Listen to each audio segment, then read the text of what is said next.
This is the talk show that takes a no-holds-barred approach to politics, where truth and integrity are the standard and the Constitution honored. From Renaissance Studios, this is Champion News Talk Radio.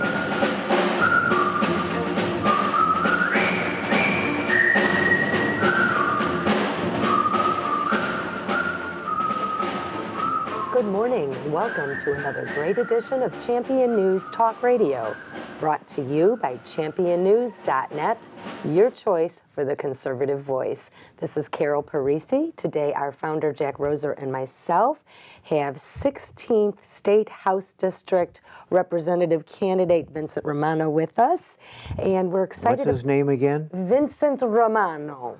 Very good. Yes. Being a Parisi, that kind of, I could do that You're stuff. Italian, so Yes. I'll be darned. Yes. If it weren't for wine, you'd be running the world. They did in Rome, and look what happened. Oh, yes, they did. Look what happened to them. How are you today? Oh, feeling good. A lot of nice things happening, and some bad ones. We'll get into that later, but we're going to have... Let's introduce Vincent here. Yes. Let me ask you, what's your day job? Day job? I'm a financial advisor. I work with my dad and my brother. We have a group over at a major firm downtown. Have you handled amounts of money that have more than 3 zeros in it? Yes.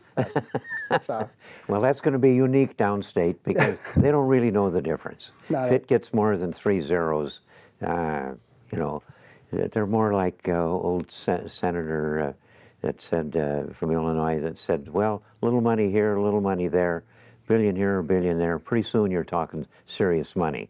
It's only a word to them. They don't really get it, how much money. well, it's not their money. So It's not their money, Yeah. that's for sure. yeah, I was just talking to the House Republican organization when I was down in Springfield. I asked, are there any financial people in office down here?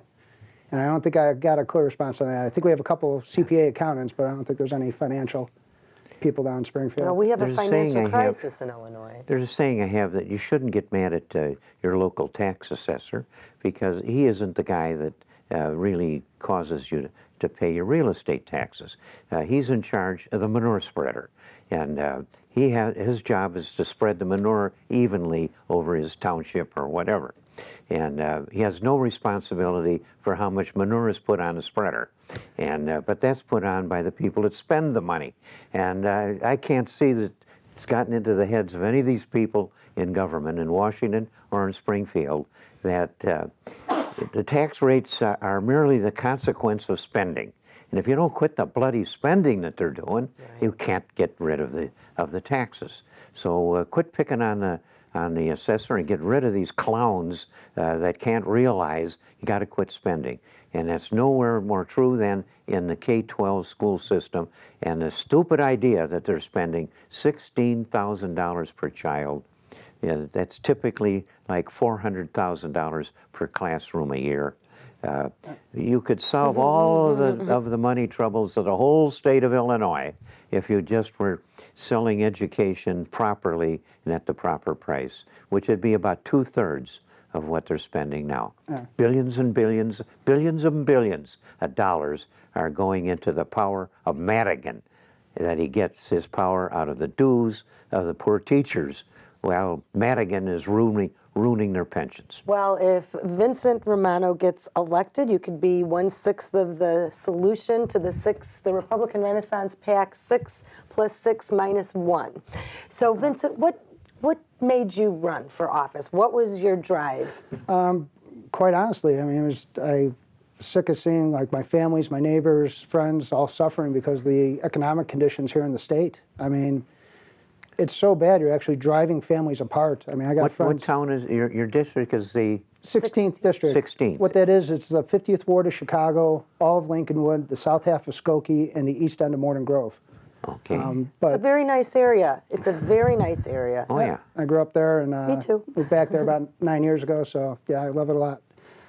But yeah, I mean, I have friends and family. They have kids growing up to get an education, and they can't find a job here. They got to move out of state to go find meaningful work.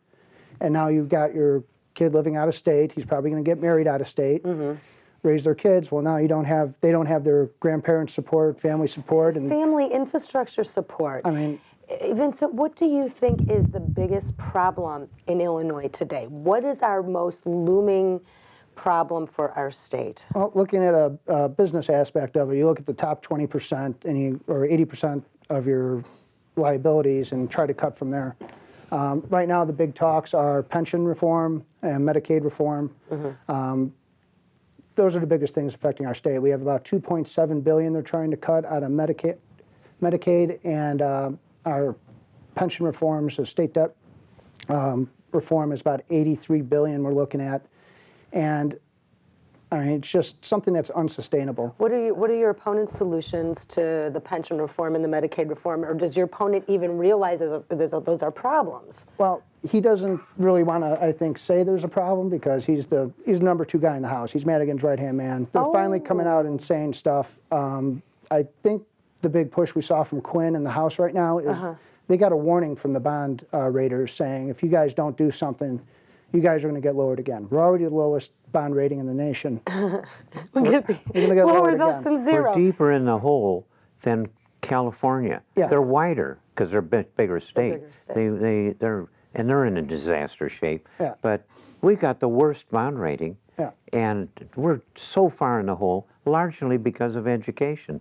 It's well, $80 billion is kind of the debt that the K-12 system alone is $80 billion. Can't pay it. That's the K-12 system They're alone, talking though. about It raising doesn't- taxes. You can't raise enough taxes. You just drive all of the people out of the state. Michael. That's one of my biggest arguments for liberalism, is if you look at 3 of the most liberal states in this country, and look at the shape they're in. Those 3 would be California, New York, and Illinois. And they're all in huge fiscal trouble. And these are 3 of the most expensive states to live in. Well, it's the least friendly state. We win with Connecticut as like number 1 least friendly state to retire in. But you know what? Illinois is a great state. Illinois. You're against poor people. You don't want them to have the things you have. And so you don't have any sympathy for people. Listen, Obama is our new daddy.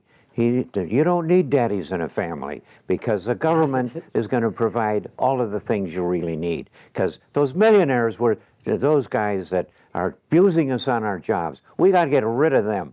And because Uncle Obama, Daddy Obama, he's going to give you all you really need. Yeah. That's why. Think of this wonderful man. He has increased the number of people on food stamps by what, more than 50%? Yes. In a short while? Mm-hmm. He's going to provide everything. Why should you work? He's kind to you.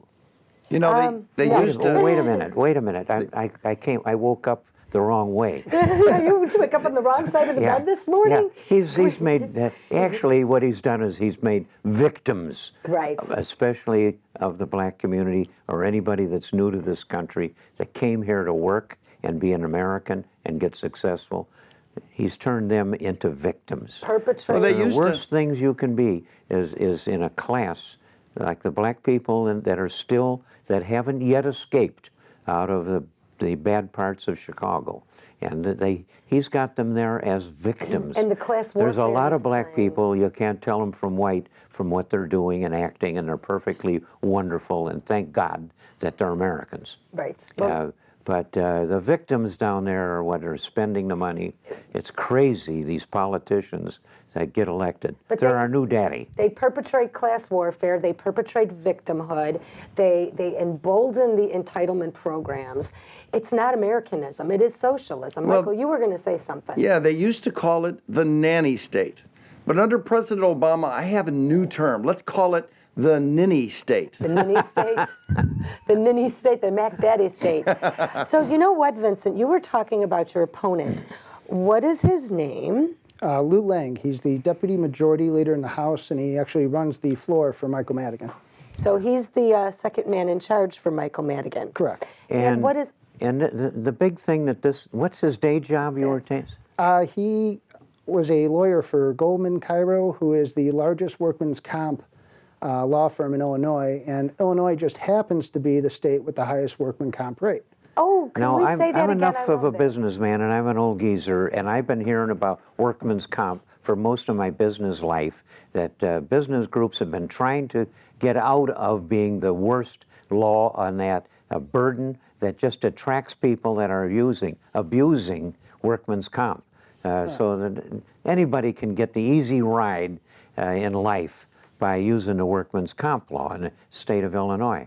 And that's what, that's the best way to drive businesses out of Illinois, is to have something where people can abuse decent businessmen. Most businessmen realize they better treat their employees right, or you aren't going to do well. Right. You don't need an abusive law like that, where the state gives all of this crap to some bloody union that's abusing businesses. Yeah. Well, this hasn't really been talked about enough, but prior to the 67% tax increase, businesses were leaving Illinois solely because of workmen's compensation.